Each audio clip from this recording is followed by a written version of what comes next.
Boa noite. Continuamos então nosso estudo do Evangelho de Mateus. Estamos no capítulo 10 e hoje nós vamos para o versículo 36, que é um tanto a sequência do versículo 35. Então eu considero que esses dois versículos poderiam ser vistos de uma vez só, porém em duas etapas, porque eles fazem parte de uma mesma oração, de um mesmo pensamento proposto por Jesus em torno de um ambiente específico de perseguição. Então, gente, emprego pode ser ambiente de perseguição. Não pode? Ambiente de trabalho pode ser um lugar de perseguição, onde a gente vive aí uns testemunhos meio bravos. Via pública pode ser ambiente de perseguição. Pode ser a arena, né, como se chamava, né? A arena do campo de Marte, né? Pode ser também o ambiente familiar, que é o que nós vamos estudar hoje. Até a casa espírita pode ser ambiente de perseguição. Então, os lugares onde... Olha, gente, quando Jesus diz assim, onde um ou mais houver reunido em meu nome, eu estarei lá. Onde está o Cristo também tem cruz. Então, onde tiver um ou mais, ou dois ou três cristãos reunidos, ali vai ter circunstâncias que vão prová-los, testá-los, que vão chamá-los ao testemunho. Aí no versículo 35 e 36, Jesus está tratando de um ambiente específico. A gente começou a estudar a semana que vem e vamos continuar estudando hoje. Mas com um detalhezinho. O Haroldo, quando ele traduziu esse versículo, Haroldo Dutra, né? Ele pôs uma notinha na página onde consta esse versículo, é a notinha número 4, se não me falha a memória. Onde ele especifica que a parte final do versículo que fala a casa, e nós já vamos ler o versículo já, pode ser entendida também, e é mais correto que seja, como ambiente familiar. Estou dizendo isso, já até antecipando um pouco o versículo que eu nem li, para mostrar para vocês como ele está vinculado ao estudo da semana passada. Então vamos ver que versículo é esse. E os inimigos do homem serão os membros de sua casa. E os inimigos do homem serão os membros de sua casa. Esse membros de sua casa aí do final é o que consta na notinha onde o Haroldo fez questão de frisar. Olha, o versículo está falando especificamente de convivência familiar. Membros de sua casa são os membros de sua parentela, consanguínea. Porque ele teve acesso ao original grego e a palavra em grego remete a isso. Tá certo? Então hoje nós vamos continuar no versículo 36, a prosa da semana passada. Contudo, porém, todavia, a leitura fundamental para a gente mergulhar nesse versículo, eu fui buscar lá no livro Luz Imperecível, que é o livro que o Sr. Honório abriu e organizou. E lá no livro Luz Imperecível, a primeira palavra que o Sr. Honório escolheu para analisar, e que vai aparecer no cantinho esquerdo aqui agora, e que vocês estão vendo lá no quadro, é a palavra inimigos. Inimigos. Olha só, gente. E os inimigos do homem serão os membros de sua casa. O que o Sr. Honório fez? Antes de já trazer o trechinho dele, do livro que eu selecionei. Ele ponderou algo que a gente não pode desconsiderar quando o assunto for convivência familiar. O parente difícil só nos incomoda quando as dificuldades que ele propõe já pré-existiam em nós.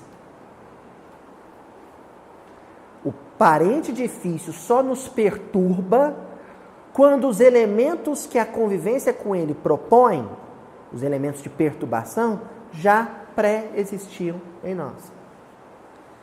Então aquele gesto irritante, aquela palavra desagradável, aquele comportamento inoportuno, ele não faz mais do que despertar, acordar em nós, seu Luiz, uma brasazinha que estava ali. É por essa razão que a primeira palavra que o seu Honório sublinhou no versículo para analisar, lá no livro Luz Imperecível, foi a palavra inimigos. Porque só existem inimigos fora de nós, porque antes existem inimigos dentro de nós. Então ele começa dizendo assim, lá no capítulo 55 do livro Luz Imperecível, intitulado Inimigos e Familiares. Olha o que o seu Honório fez. Ele podia dar o título de inimigos ou familiares. Colocou as duas coisas. Inimigos e familiares. Como a dizer, olha, os inimigos estão dentro de nós. Fora de nós, familiares. Que podem ser difíceis, desafiadores ou não, segundo tenhamos vencido ou não os inimigos internos. Primeiro comentário, seu Honório. Os inimigos podem ser examinados sob dois aspectos. Nós já adiantamos mais ou menos isso. Os da família consanguínea e os traços da própria personalidade. Os da família consanguínea e os traços da própria personalidade. São dois tipos de inimigos. Então, Jesus ele faz questão de mencionar que haverão desafios na convivência familiar, porque ele convivia com os discípulos em família. Em família. Acho que se Jesus tivesse convivido com os discípulos na rua e na praça só, ele saberia, porque ele é o Cristo, mas um de nós, numa situação convencional, quando você convive com uma pessoa na rua, na praça, no serviço só, você não sabe o que ela é em família. Mas Jesus conviveu com Pedro na casa de Pedro, junto com a sogra de Pedro. Jesus era primo de 2 ou 3 discípulos, ou mais que isso. Então Jesus conhecia esses homens em família, no almoço de domingo, como se diz. Então ele sabia que a convivência familiar poderia ser para esses 12 uma pedra de tropeço. E essa é a razão da gente estar enfatizando esse versículo e falando dele com tanta ênfase, com tanto entusiasmo. Muito discípulo bom, tarefeiro de escola, servidor de ponta da casa espírita, pode falhar no compromisso tropeçando em problemas de convivência familiar. A família derruba o sujeito. Olha o tanto que isso é sério. E eu tenho visto isso muito. Isso já aconteceu comigo. Já aconteceu, vamos falar de uma tarefa específica que eu abraço, que é essa da difusão doutrinária. Houveram ocasiões em que eu estava muito bem preparado do ponto de vista intelectual para uma palestra, mas antes de sair de casa tive um problema familiar, não foi com a minha mãe não, viu gente? Tive um problema familiar, nem com a Juju. E aquele problema familiar, uma notícia desagradável, de uma dificuldade vivida com um parente difícil, me derrubou. Me derrubou. Sabe o puxar o tapete? A convivência familiar, ou melhor, a nossa incompetência para lidar com gente difícil em casa tem puxado nosso tapete muitas vezes e nos colocado fora de combate. Sabe aquela coisa do jogador que no treino corre tudo bem, ele está pronto para entrar em campo, está numa fase ótima e às vezes um acidente doméstico, um tombo no banheiro de casa e ele não pode entrar em campo? Acontece com a gente. Às vezes a gente fica impossibilitado de abraçar uma tarefa cristã porque os tropeços no lar, em família, nos incapacitaram para isso. Por isso que nós estamos lendo com tanta cautela esse estudo de hoje. Há que se considerar a presença dos inimigos que cada um traz dentro de si. Dentro de si. Quando a gente faz o Pai Nosso, vamos fazer a prece Pai Nosso, tem uma frasezinha que a gente fala no Pai Nosso, que a gente diz assim: mas livrai-nos do mal. Gente, eu falo por mim e eu vou chutar, eu acho que ocorre com vocês também. Quando a gente fala, mas livrai-nos do mal, a gente está falando do mal. Só vocês dois aí que são evoluídos. É o certo, mas eu não. Só vocês dois que é de outra esfera. Lucas, eu vou te contar de mim, mas acho que a turma aí vai ter uma parte que vai concordar comigo. Sabe o que eu penso? Me livra assim de um avião cair na minha cabeça, do pneu do carro furar, da cadeira do centro quebrar com eu em cima. O mal que a gente pensa é o mal externo. E na sequência disso, livrai-nos do mal livra-nos de convivências difíceis. Livra-nos daquele cramunhão lá de casa. Livra-nos daquele parente, sabe? Aquele diabo que me testa de todo quanto é jeito. É o livrai-nos do mal que a gente imagina. Quando o correto, o coerente, seria isso que vocês falaram. Livra-nos do mal que possamos causar a nós mesmos. E, como consequência disso, nos outros. Entendeu? Continua rezando e pensando do jeito que você está rezando. É o certo. É o correto. O certo era a gente dizer, mas livrai-nos do mal que mora em mim, que vibra em mim.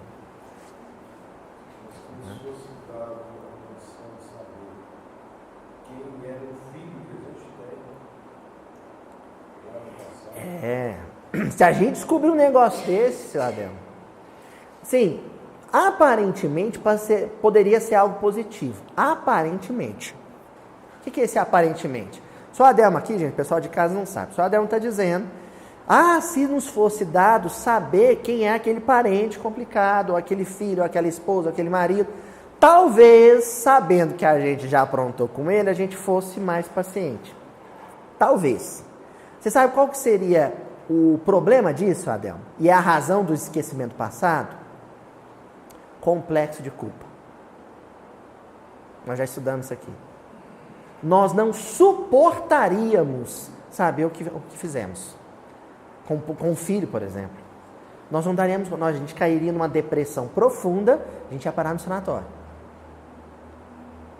Então, teoricamente, conviria isso para a gente poder falar, poxa vida, eu já aprontei tanto com ele, até que ele está pegando leve comigo. Mas, na prática, nós cairíamos num poço de tristeza, nós nos afogaríamos em nossas próprias lágrimas. Por isso que o esquecimento passado acaba sendo terapêutico. Faz parte do tratamento. Né? Continuando. Então ele falou dos males, os inimigos dentro de nós, né? Representados por conflitos, por deficiências de que somos ainda portadores e que conspiram contra a saúde física, o equilíbrio emocional e a felicidade. Conflitos. Então, primeiro eu sublinhei conflitos. Por que conflito? Porque você sabe muito, mas faz menos. Então, essa situação ela é uma situação conflituosa. A gente nem precisa ser religioso, sabe? Piolho de casa espírita, não. Uma pessoa pouco religiosa, toda encarnação, ela ouviu 5 minutos de preleção evangélica na vida. Nem que seja num sermão familiar. Agora, pensa que o evangelho está na terra já instalado desde a vinda de Jesus, 2000 anos. Você bota aí com encarnação e erraticidade em intervalos de 100, então você já tem aí pelo menos aí umas 10 existências. Em todas elas você recebeu 5 minutos de evangelho. Todo mundo, pelo menos no Ocidente, já tem um conhecimento satisfatório de evangelho. sábio o suficiente para viver, quando erra, momentos de conflito íntimo. Daí o conflito. Em família isso pesa mais. Em família a gente se pega reagindo de forma hostil a um comportamento hostil. Então, a ação e reação. O outro age de forma desagradável, ríspida, hostil com a gente e a gente reage. Só que quando a gente reage, depois que o sangue que estava quente esfria, aí a gente vai viver um conflito. Porque você pensa, poxa vida, eu estudei isso essa semana lá no miudinho. Ou vocês acham que dessa quarta para a quarta que vem, vocês não vão viver situações de teste familiar? Pessoal de casa, até o próximo vídeo, né? Até a próxima terça-feira, vai viver situações assim. E você vai falar, poxa vida, eu estudei isso essa semana. Falhei, caí no que eu estudei essa semana. Daí o conflito. Depois o Sr. Honório destaca as deficiências. Nós somos incompletos. Já temos muitas virtudes, mas ainda nos faltam outras tantas. E essas que faltam, muitas vezes, poderiam ser o nosso sustentáculo numa situação de convivência difícil. Por isso que a gente não pode se dar por satisfeito.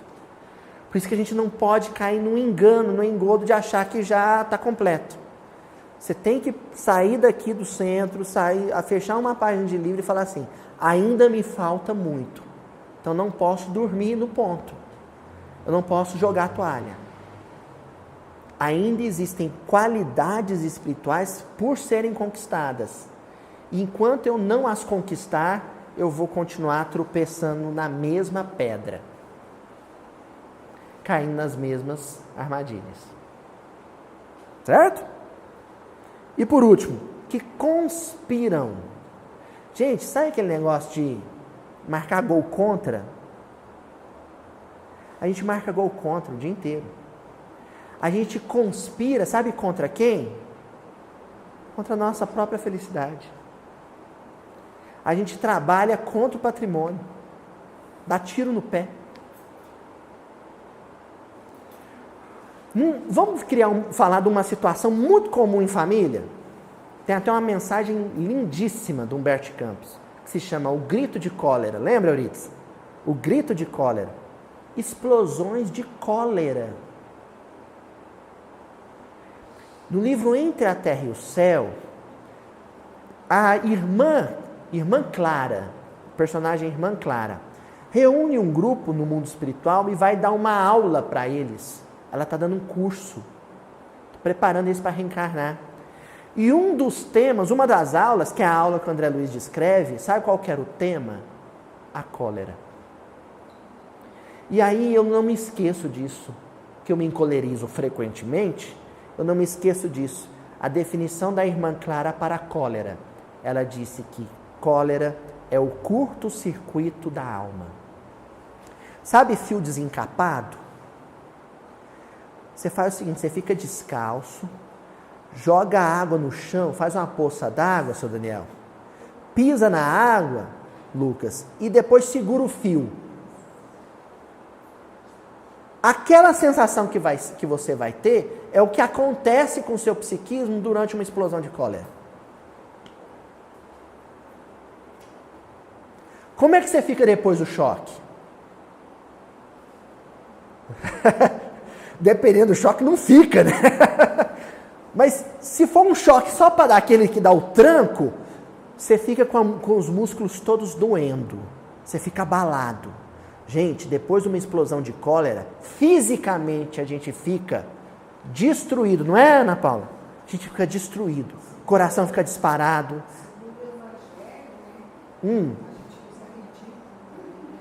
Isso, se a gente pudesse filmar, hoje em dia dá, né?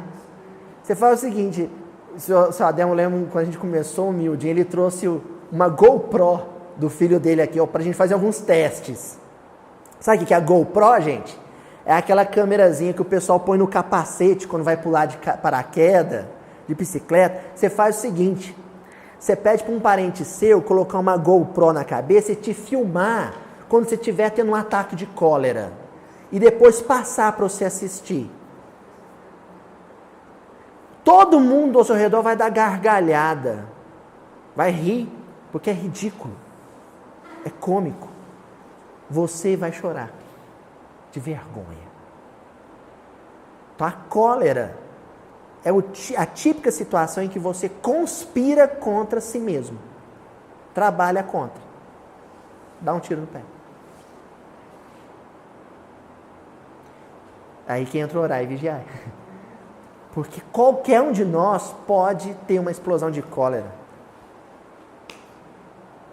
Gente, a gente tem explosões de cólera contra objetos. O objeto cai no seu pé, você pega ele e picha longe. Televisão não sintoniza direito. Hoje em dia não, que é tudo plasma, mas vocês lembram daquelas televisão que tinha anteninha em cima, com um bombril? Lembra, seu Daniel? Você ia lá, de repente você encontrava um caminho para ajustar o canal, dar soco na televisão. Mas tinha gente que empolgava com isso, tinha explosão de cólera, quebrava a televisão tudo, com soco.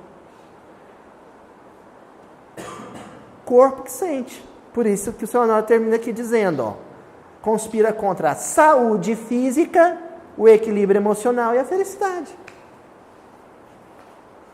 E aí, para fechar esse primeiro bloco que a gente está falando dos inimigos internos, não podemos esquecer da série de caracteres de ordem negativa a imperarem em nosso psiquismo. Caracteres de ordem negativa. Então, Elaine, existem coisas que são positivas, salutares, prazerosas, edificantes. E existem elementos no nosso psiquismo que são desagradáveis, nocivos, negativos. O que a gente tem que fazer naquele esforçozinho que o Santo Agostinho propôs para a gente, todo dia, é identificar o que em mim é doença. O que em mim é doença. Porque a gente às vezes vai parar no hospital. Os médicos, os enfermeiros, os técnicos de enfermagem estão tratando o seu corpo. Uma alergia, uma úlcera, uma coluna torta, né, senhor Adel? Os médicos estão tratando o seu corpo. Mas aí você tem que se perguntar, Thaís, e Deus está tratando o que em mim? E Deus está tratando, querendo curar o que em mim? Os inimigos internos.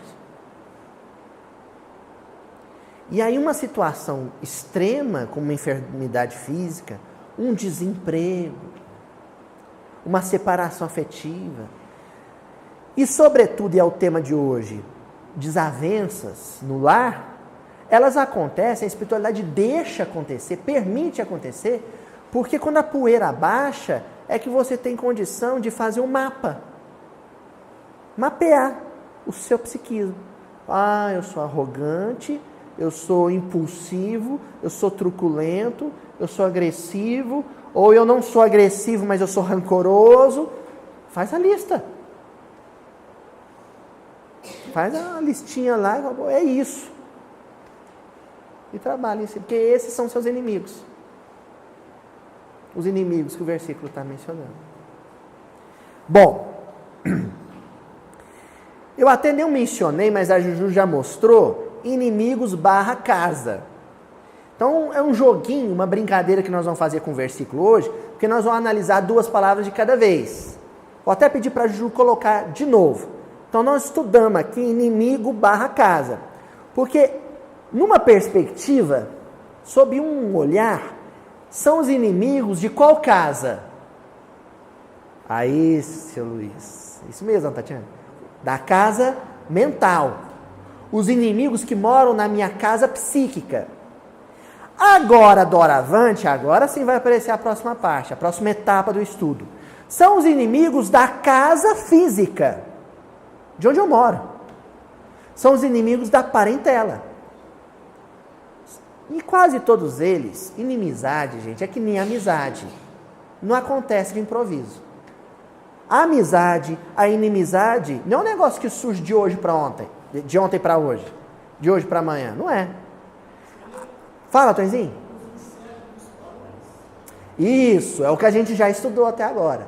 Os inimigos da casa psíquica é aquelas baratas, escorpiões do porão, que uma vez a gente conversou aqui na porta. É isso mesmo.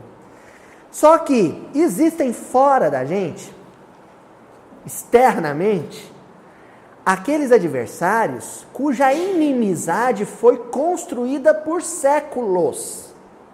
Isso o Adel mencionou hoje. Ou seja, a inimizade que hoje é resultado de existências sucessivas de incompreensão, intolerância e agressividade. E que a espiritualidade põe para conviver junto com a gente. E aí, gente, reina a lei de afinidade. E nessa lei de afinidade, vocês podem ter certeza, se acontecer de eu animar a fazer essa lista dos meus inimigos internos, vocês vão descobrir uma coisa. Eu tenho descobrido isso também. Que os seus inimigos internos, a sua lista de inimigos internos coincide com a lista de defeitos que você acha no outro. Então, na hora que você terminar de fazer a sua lista, agressivo, impulsivo, papapá, rancoroso, papapá, você, nossa, sou igualzinho fulano. Fulano é agressivo, impulsivo. A mesma lista. Deus reuniu aquele grupo porque existe nesse grupo linhas de afinidade que os conectam. E os tornam família, entendeu, Helena? E os tornam uma família. Não é por conta da consanguinidade só. Existem linhas de afinidade psíquica que os conectam de tal maneira que não adianta. Você pode pegar as malas e ir embora, você está conectado a ele. Ele mora em você na forma de defeitos, de vícios, e você mora nele na forma de defeitos e vícios.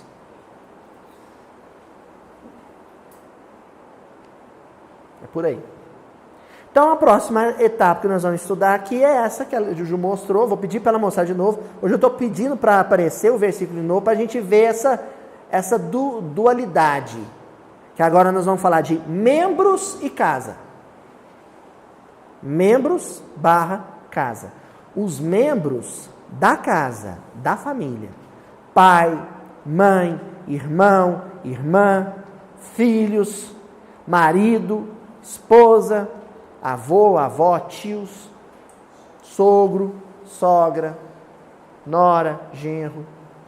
Quem vive comigo. Então nós vamos falar deles. E eu vou continuar com o Sr. Honório Abreu. Então, lá no Luz Imperecível, mesmo capítulo 55, Inimigos e Familiares, o Sr. Honório diz assim, no âmbito familiar, então âmbito, ambiente.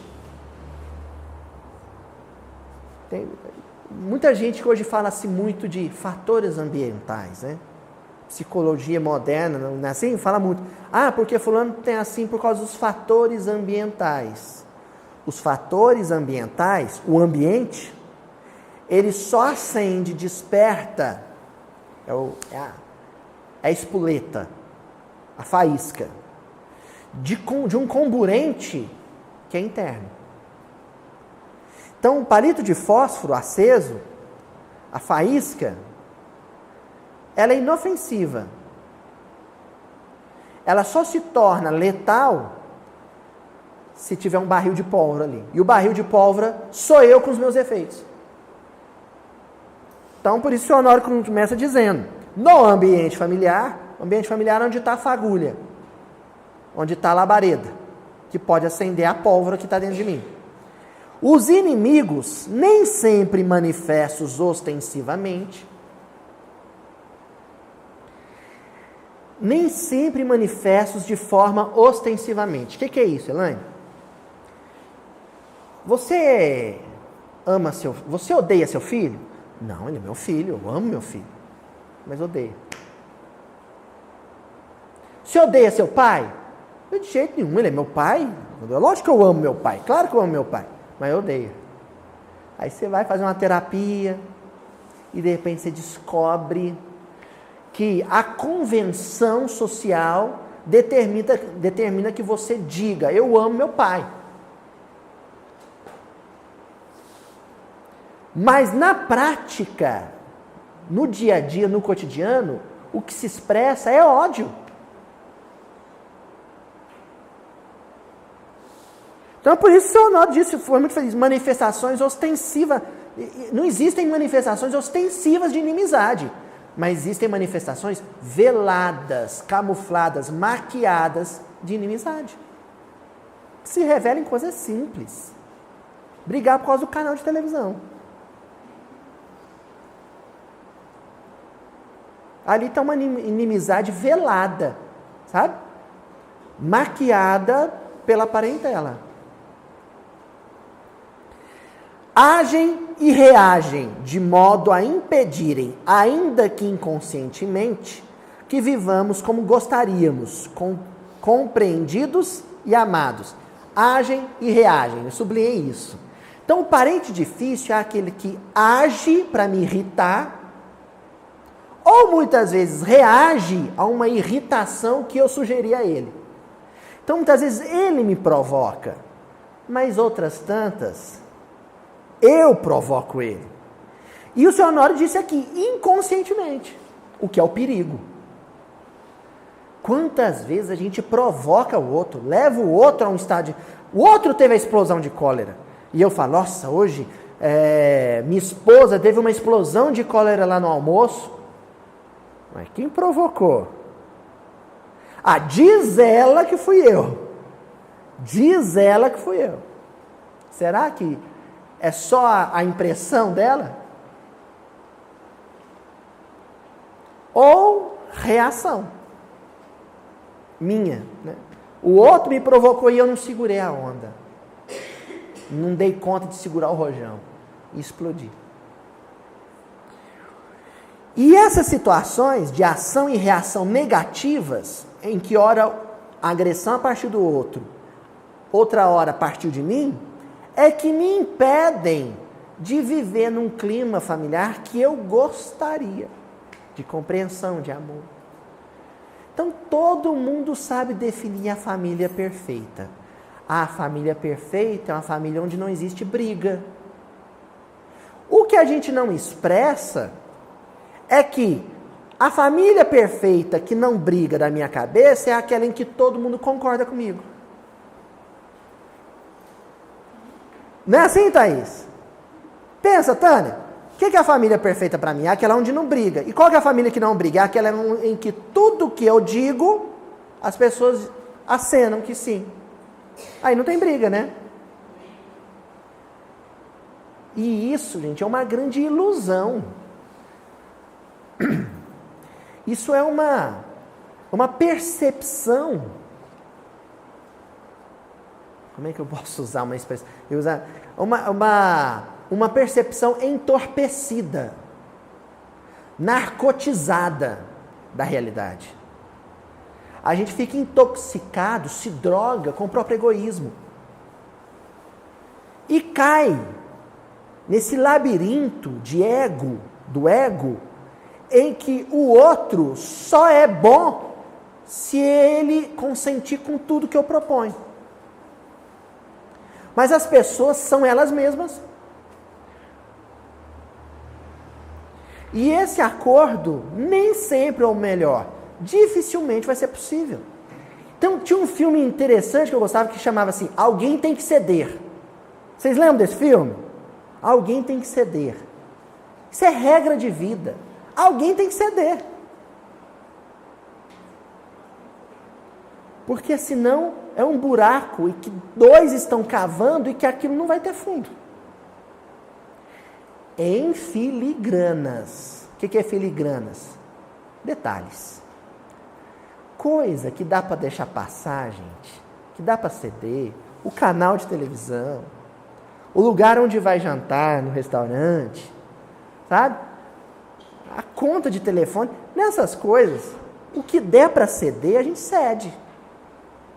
Não custa. Não custa. Bom, E aí o seu Honório fecha esse primeiro comentário dele sobre os familiares, dizendo assim: nessa situação, se soubermos administrar com humildade e embasados no conhecimento que ora detemos, a dificuldade será reduzida ou desativada. Se soubermos administrar.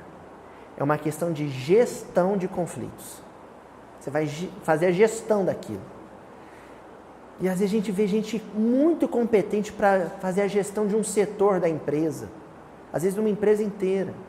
Fazer a gestão de um projeto científico. Mas incompetente para fazer a gestão de conflitos no lar. Consegue, às vezes, pôr ordem numa casa, numa empresa que estava falindo, mas não consegue salvar um casamento. Então, é por isso que o senhor Honório menciona aqui, ó, se soubermos administrar, você tem que administrar conflito. E aí ele usa os dois componentes, humildade e conhecimento. Humildade, porque você tem que ter consciência que nem sempre o outro está errado. Pode acontecer do erro ser eu, ou estar comigo. E conhecimento é porque na hora em que a humildade me ajudar a perceber que eu também sou custoso, o conhecimento espiritual entra para me ajudar a combater esses inimigos. E ele adianta, seu Honório, ó. Como também teremos a convicção de que podemos ser agentes ativos, geradores de dificuldades para terceiros do mesmo teor. Então, parece desnecessário esse agentes ativos, mas eu entendi o que o seu Honório pretende aqui. Você, em qualquer circunstância que a gente falar de família, você é agente. Ou agindo ou reagindo. Só que por vezes você pode adotar uma postura de passividade ante os defeitos e os vícios do outro, ou pode adotar uma posição ativa junto com ele. E aí é como se você se tornasse, seu Daniel, sócio do problema. Então teve uma briga hoje no almoço, lá em casa, que igual da lição, o grito de cólera. Foi cada um para o seu quarto, emburrado, ninguém almoçou mais, a comida ficou esfriando na mesa, porque o pau quebrou.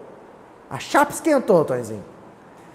Tá, aí, e isso a gente só faz muitas vezes em sonho, quando a espiritualidade tira a gente do corpo para puxar a orelha, você se dá conta de que naquela circunstância, você foi sócio com o outro, fundador da crise.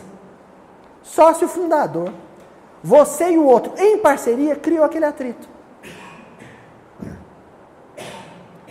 É o agente ativo. Que possam impedir que o lar seja o cadinho capaz de recompor os terrenos do destino, na base do entendimento e do perdão. Essa expressão cadinho, o seu Honório tomou emprestado do Emmanuel. O Emmanuel que vai dizer que o lar é o cadinho das almas. O que é um cadinho? O cadinho é aquele recipiente que recebe o metal para que o metal seja fundido, derretido. É o cadinho. Então, gente, o nosso coração é pedra. É minério. É no calor, na brasa do convívio familiar, que ele vai amolecendo. E é nesse processo que o senhor Honório está comentando aqui, que o terreno dos destinos vai se modificando, terraplanagem. O senhor Adelmo entende isso, né, senhor Adelmo? Passa a máquina e vai nivelando o terreno dos destinos. Aqueles destinos estavam entrelaçados, estavam conectados, mas de forma escarpada, tortuosa, desalinhada. Por séculos a gente permaneceu assim. A minha relação com fulano era um terreno todo ondulado. E aí, aquela experiência em família difícil, em que eu não consegui me desvincular, as circunstâncias conspiraram para que a gente permanecesse no lar, né, ficasse junto uma vida existência inteira, debaixo do mesmo teto, e o terreno foi planificado. Foi aplainado. Certo? E agora nós vamos seguir no estudo, porque eu precisava de 2 circunstâncias para a gente ver discípulo em ação. Como é que é um discípulo em ação numa convivência familiar difícil? Eu selecionei 2 textos. Hoje não é Emmanuel, viu, gente? Hoje eu dei descanso para o Emmanuel. Primeiro texto do Humberto Campos, no livro Boa Nova, e o segundo, no final, a gente vai ver um texto do livro Os Mensageiros, do André Luiz. Nesse primeiro do livro Boa Nova, eu até trouxe alguma coisa dele já em outras reuniões do Mildinho, mas hoje nós vamos trabalhar especificamente com a questão familiar, que é o capítulo 8 do livro Boa Nova, Bom Ânimo.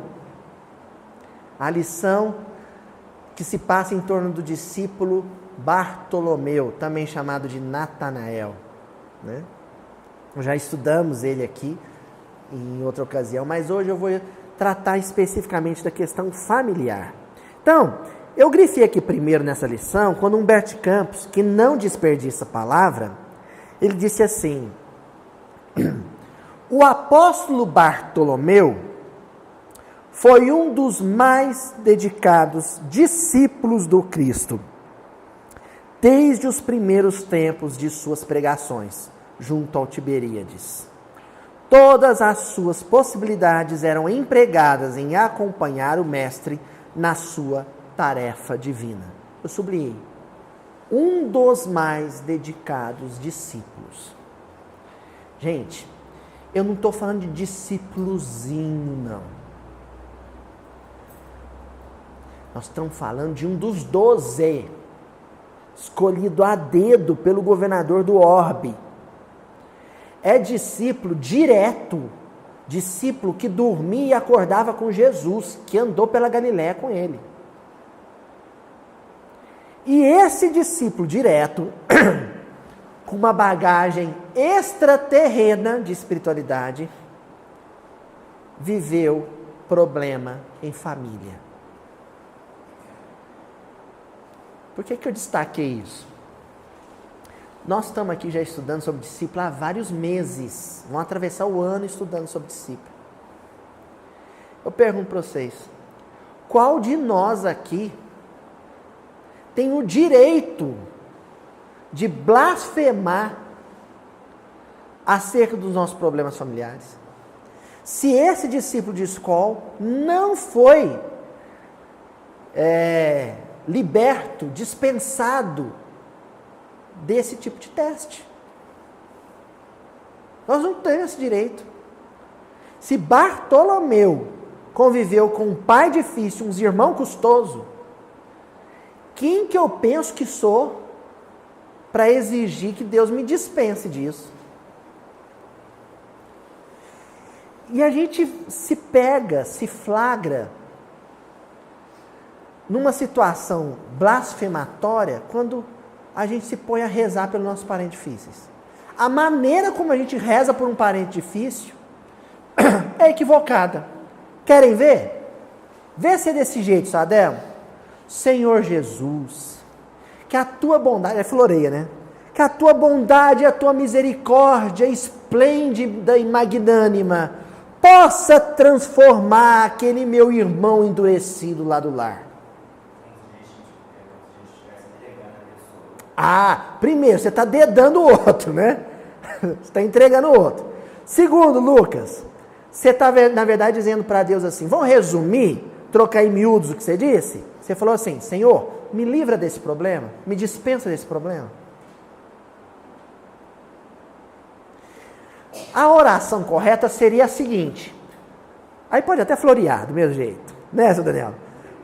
Senhor Jesus, magnânimo e esplêndido governador do orbe, me auxilie, me ajude a identificar quais erros em mim despertam a animosidade dos meus familiares. Aí você nem especifica nenhum. Mudou a prece. A nossa prece, geralmente, é querendo se livrar, ou que Deus nos livre de um fardo que Ele não dispensou os discípulos. Fácil, Daniel? Isso. O senhor, olha, ele foi, porque às vezes não vai ter jeito, o outro pisou na bola mesmo. Senhor, porque Jesus fez a mesma coisa conosco, né? Perdoa fulano que pisou na bola hoje, desculpa ele, hoje ele estava nervoso, eu não estou dando conta de superar isso, mas ajuda fulano a se corrigir, mas também me ajuda a superar essa mágoa.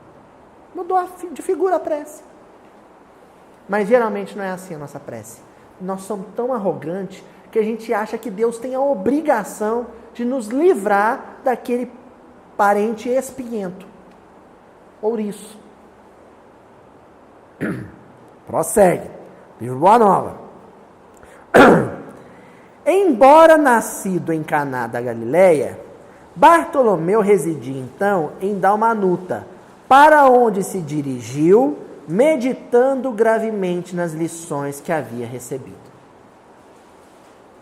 Então o Bartolomeu estava com Jesus em Cafarnaum, tinha escutado de Jesus orientações espirituais, tinha estudado com os companheiros as escrituras sagradas do Velho Testamento, mas na volta para Dalmanuta, que era encostadinho, pertinho, dava para ir a pé, retornando para Dalmanuta, ele fez uma coisa que é indispensável no nosso trato com as lições do Evangelho. Ele meditou gravemente, meditou com seriedade. A gente tem um negócio tão importante quanto estudar aqui no miudinho. É depois separar uma hora ou outra, o banho. Eu gosto do banho. Eu faço isso no banho. Porque aí também a água já lava os pecados, né? Já leva tudo que tem que levar para o ralo. Meditar sobre as lições. Contar para a pessoa mais ou menos como é que acontece com o miudinho. É assim. Eu proponho o tema para a turma do grupo de pesquisa do Evangelho Rede Vivo. Eles me alimentam com lições, com a pesquisa realizada. Depois, eu organizo o estudo, eu estruturo o estudo, eu coloco ele no PDF, põe no tablet. Na hora do banho, antes de vir para cá, eu fico digerindo, ruminando o estudo que eu vou falar aqui, mas conectando com a minha vida pessoal. Coisas que eu não vou expressar aqui, porque é a minha vida pessoal. Mas eu faço isso. No banho. E o Bartolomeu estava fazendo isso aqui. Jesus falou na cabeça dele, os discípulos falaram, leram lição. Ele volta para Dalmanuta meditando. Meditando. E esse meditando é em que eu posso ser diferente. Gente, sabe, você está trilhando um caminho, não está dando, muda, vira o leme. Aquilo lá não estava dando certo. Você está se relacionando com o marido, não está funcionando, está se relacionando com a esposa, não está dando certo, é porque está difícil. Você tem que mudar a postura. Tem que mudar a disposição. Entendeu? E essas conclusões é coisa que a gente obtém em momentos de meditação grave, séria, decisiva. Continua. Recordou os contratempos da vida e ponderou que seus irmãos, pelo sangue, o aborreciam e caluniavam. Entretanto, Jesus não lhe era um irmão generoso e sincero? Em meio à meditação, ele lembrou, nossa, estou indo para Dalmanuta. Em Dalmanuta fica a minha casa. E na minha casa ficam os meus irmãos. E eles me detestam. Mas espera aí. Essa noite eu passei ela com Jesus, que me ama tanto. E com os companheiros que me adoram. A vida não poderia ser só isso. Ninguém cresce. Gente, ninguém cresce com os amigos do centro. Os amigos. Ninguém cresce no centro, no ventilador, cantando Tim Vanessa. Aqui a gente se energiza, se fortalece, se revitaliza. Agora, crescer, aprimorar, aperfeiçoar, é com os parentes em casa. A minha convivência com a minha mãe aqui no salão é maravilhosa. Ela ali, eu falo, ela não me responde. Quietinha ali no canto, não é? Mas é na hora do almoço que as panelas batem. É ali que um lapida, burila, esculpe a personalidade do outro. É ali. E isso que ele estava concluindo, o Bartolomeu. E ele continua assim. Olha só, Humberto Campos escrevendo. Ao ranger os gonzos da porta, na hora que ele abriu a porta da casa, seus irmãos dirigiram-lhe impropérios, acusando-o de mau filho, de vagabundo e traidor da lei. Pausa. Na hora que o Bartolomeu abriu a porta, o irmão dele estava na porta, assim, gente, pose de super-homens. Já falou,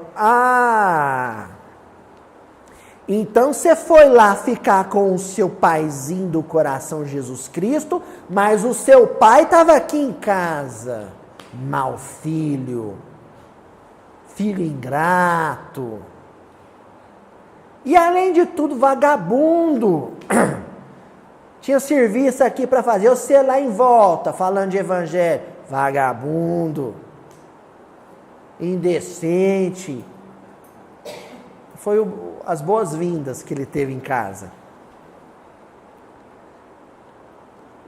Claro que isso aqui é uma coisa de literatura. Humberto Campos é um escritor, isso é na literatura. Na vida prática, nós, graças a Deus, depois de 2000 anos do Evangelho na Terra, não vivemos essas situações. É óbvio, né? A gente sai de casa, estuda, quando a gente volta em casa, tá tudo na paz e no sossego. Na tábua da beirada, dessa dela. Ó, seu pai não conhecia a Jesus. Perdão, gente, perdão. Seu velho pai o acusou igualmente, escorraçando-o. O pai dele foi pior, mandou ele embora. Vai-te embora daqui, vai embora. O apóstolo, no entanto, achou natural. Seu pai não conhecia a Jesus e ele conhecia.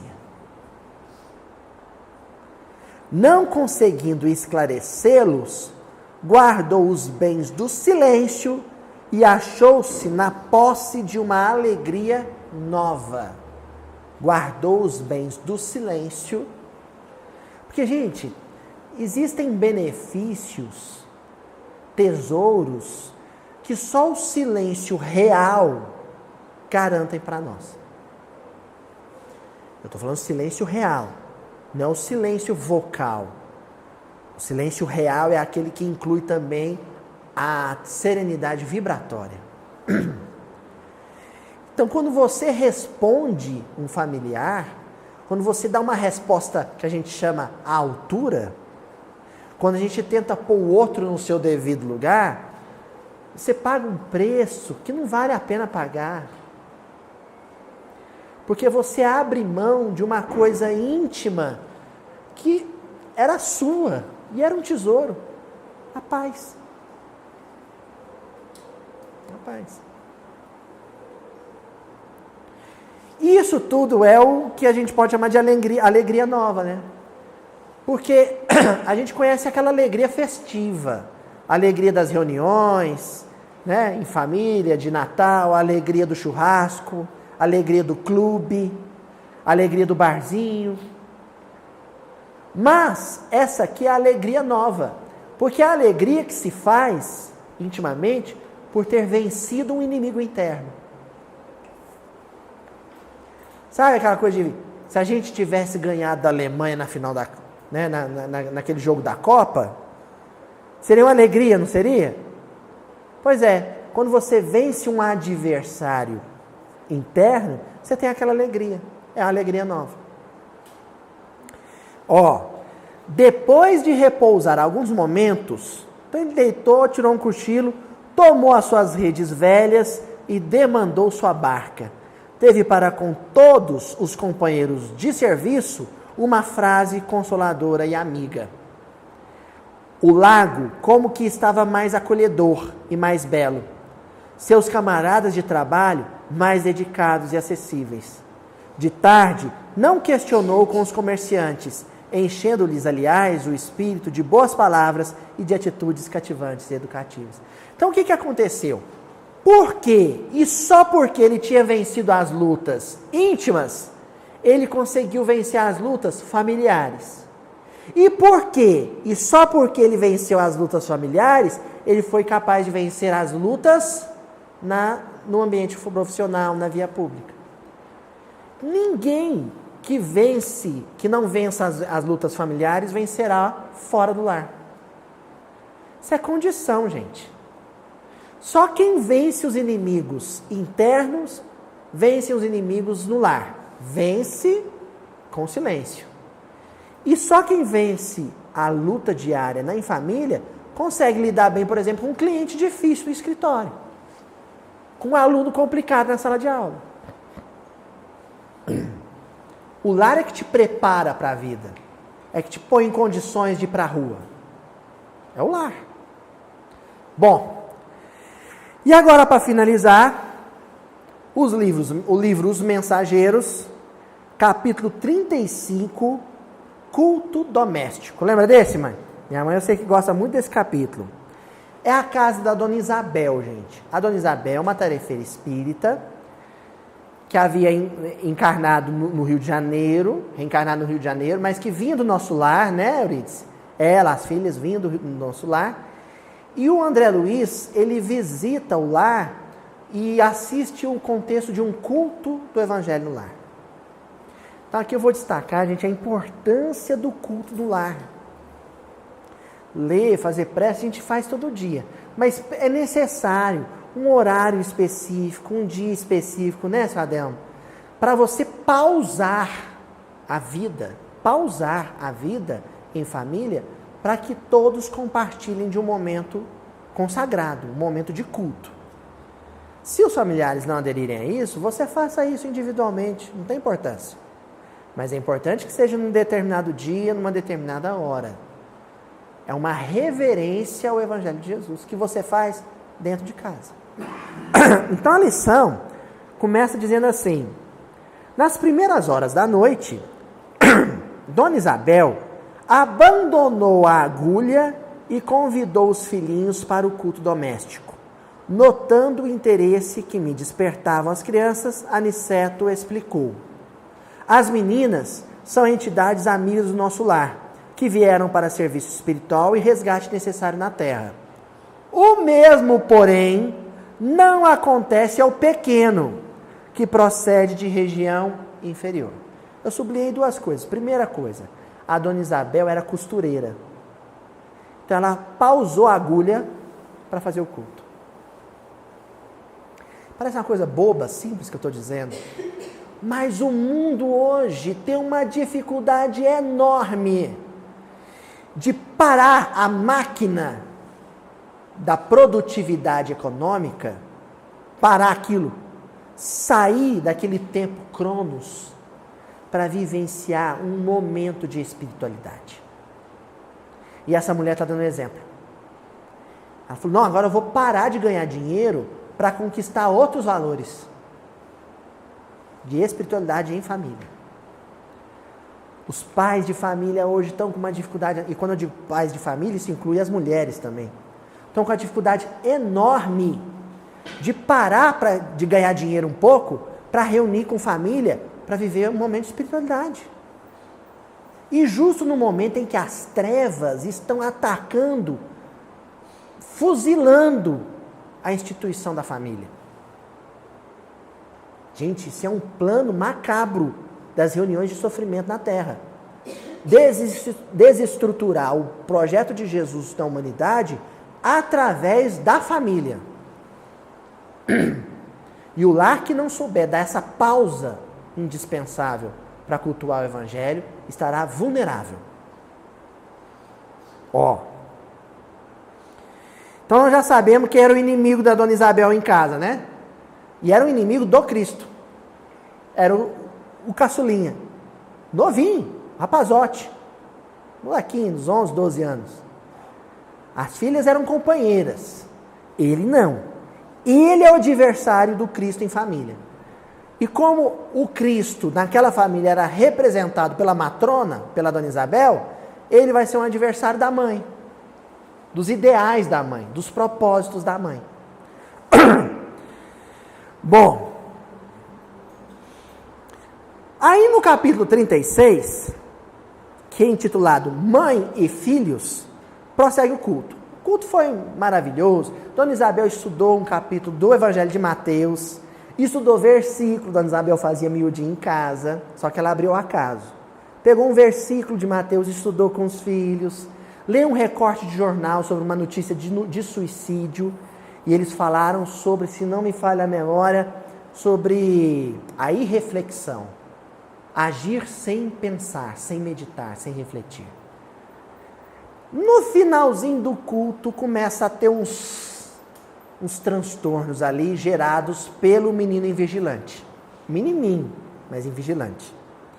Observei, porém, que o menino não compartilhava aquele dilúvio de bênçãos.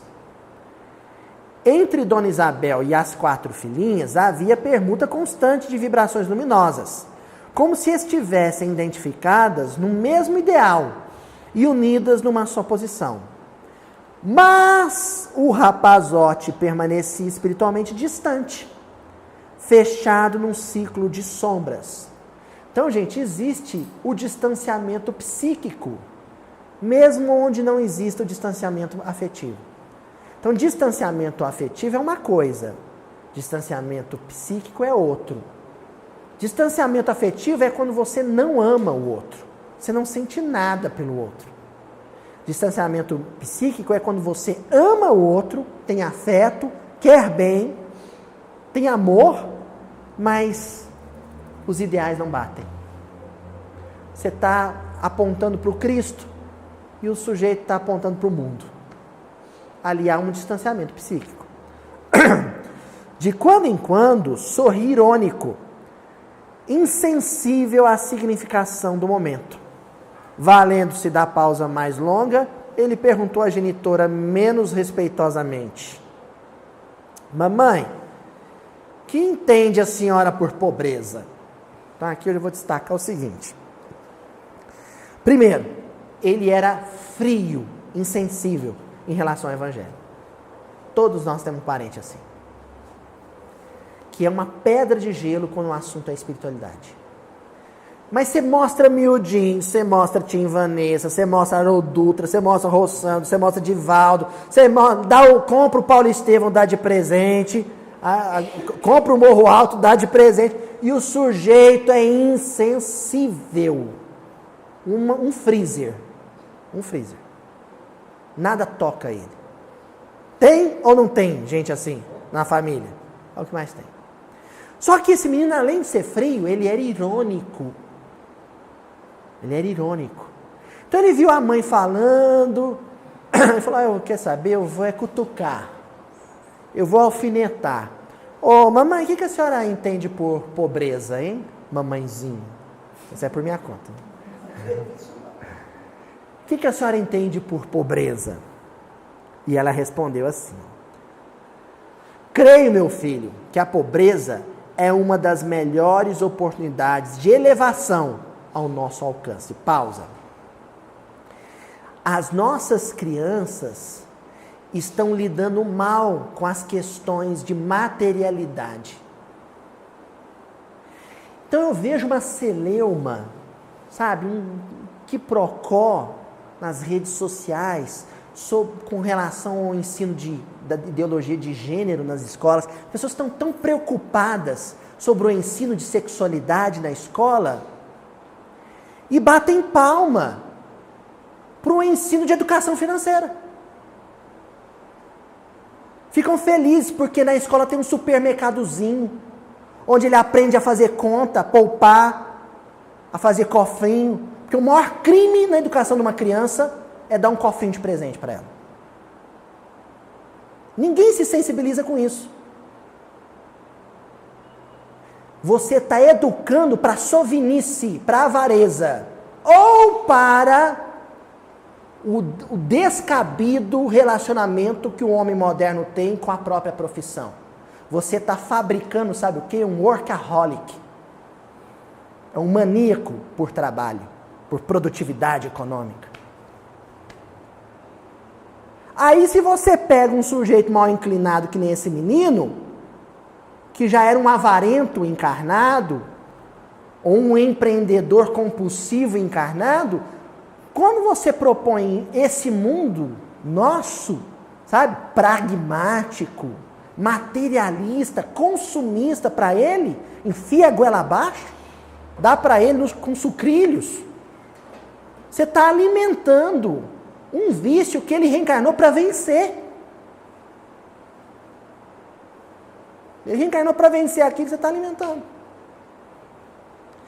Por isso que essa mãe, na contramão do que eu tenho escutado de pais espíritas por aí, fala para ele, a pobreza, meu filho, pobreza é uma bênção. Fala para ele, pobreza é uma bênção. A educação hoje é a educação do vitorioso, do filho vitorioso. Eu tenho que preparar meu filho para vencer no mundo, para ser bem sucedido, para passar na melhor faculdade, passar no melhor concurso, ganhar dinheiro. Essa mãe dizia para o filho, não, meu filho, se você for pobre, não acha ruim não, é bom, é bom. A gente vai achar que eu sou louco, né? Já estou vendo as mãozinhas assim lá no YouTube. Isso que eu estou falando que ser pobre é bom? Não é bom ser rebelde, revoltado, inconformado com a pobreza. Aloysio, isso está escrito aí? Não, está escrito mais. Estou convencida de que os homens afortunados têm uma grande tarefa a cumprir na terra, mas admito que os pobres, além da missão que lhes cabe no mundo, são mais livres e mais felizes. Temos uma sociedade de homens bem vestidos, perfumados, absolutamente equipados com tecnologia em todos os bolsos do paletó e escravos da própria condição. E escravos da própria produtividade. Não são livres.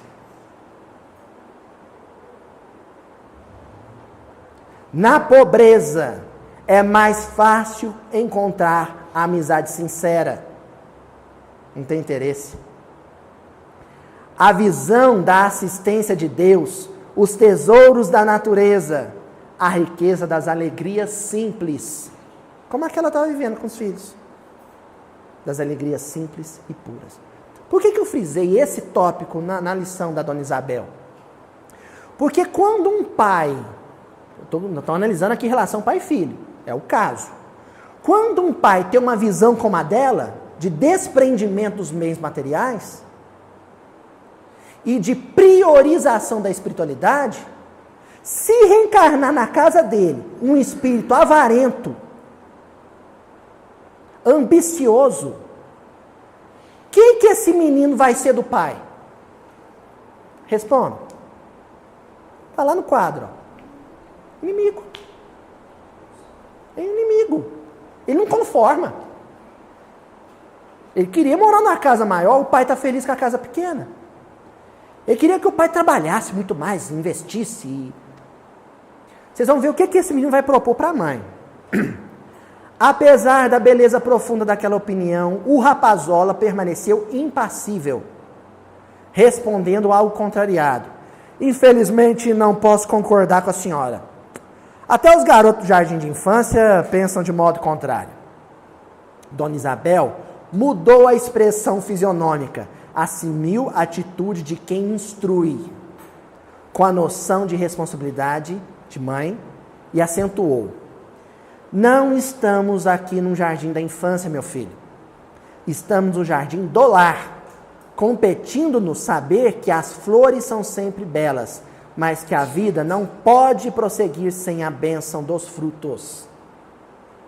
Fruto, lição de espiritualidade. Flores, as belezas do mundo. Os atrativos do mundo. Por onde andarmos no mundo, receberemos muitos alvitres da mentira venenosa, convites. Gente, o marketing.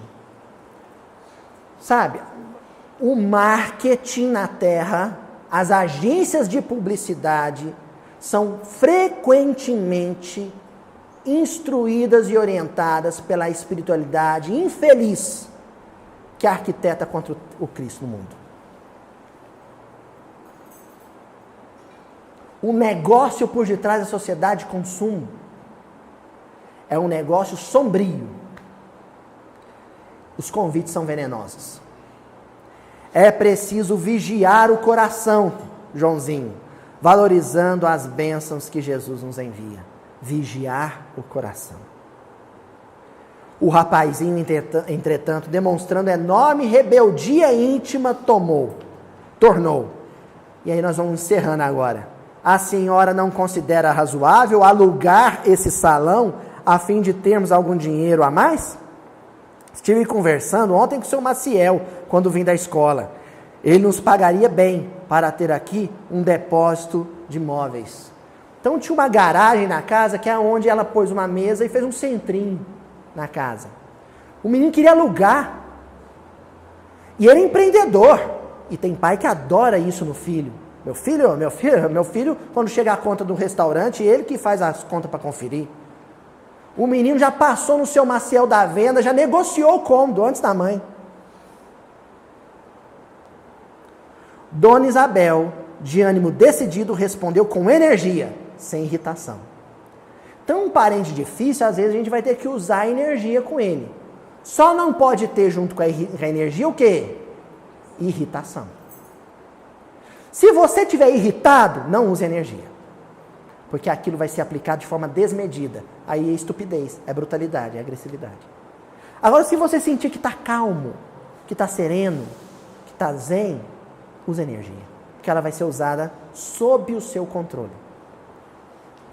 Você deve saber, meu filho, que enquanto respeitarmos a memória de seu pai, este salão será consagrado às nossas atividades evangélicas. E encerrou o assunto.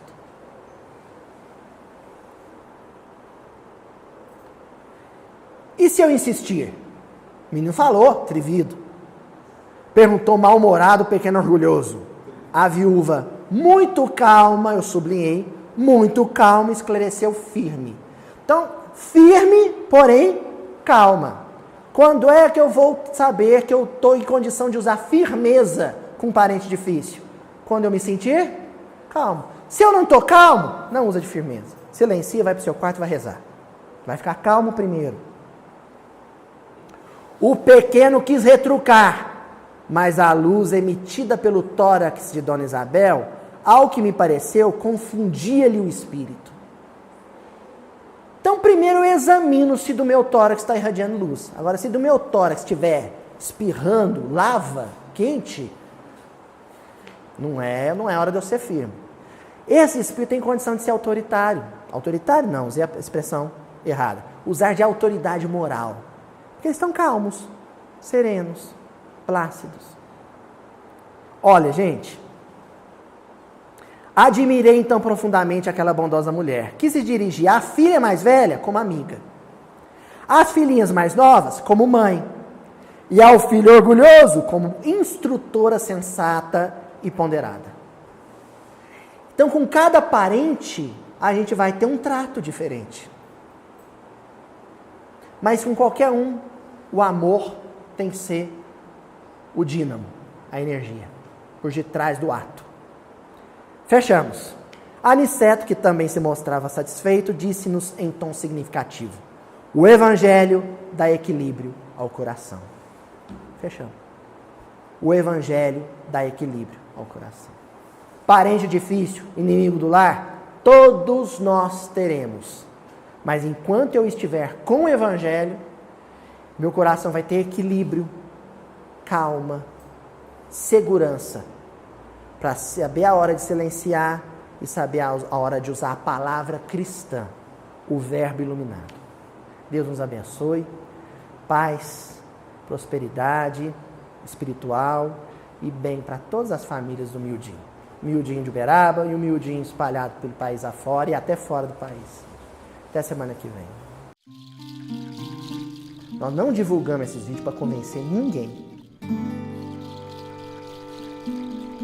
A gente grava esses vídeos para que pessoas já convencidas de que Jesus é o caminho se nutram, se alimentem de consolo, esclarecimento e orientação.